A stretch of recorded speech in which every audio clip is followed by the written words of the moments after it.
By way of a quick introduction, I'm Chris Fleck and I'm Chief Technology and Product Officer at a UK analytics and data company called Mobysoft.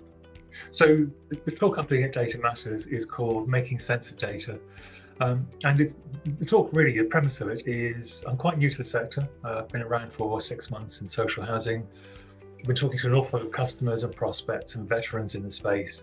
And from all the conversations I've been having, what I see is a really, really interesting challenge between the need to provide very broad, very challenging services to your customers, but also the way in which those services need to be backed up by significant insight and data, and that interesting almost conflict between the service provision and data generation, and what really is the purpose of a social housing business. So the key question that social housing providers need to ask, I think, is, are you a social housing provision business or are you a data business? And so for me, the core value proposition I think social housing providers have is to provide safe, affordable housing and supporting vulnerable communities.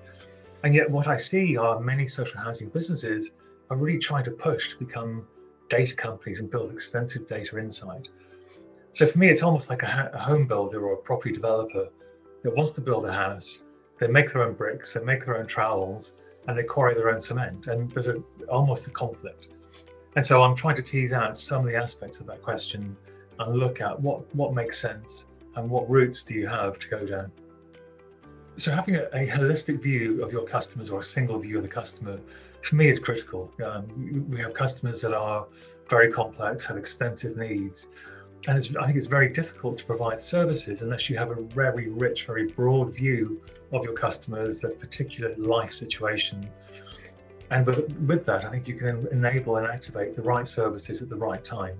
Without it, you're almost running blind, and I think your services run the risk of being provided at the wrong time or in the wrong way, or even potentially missing critical services.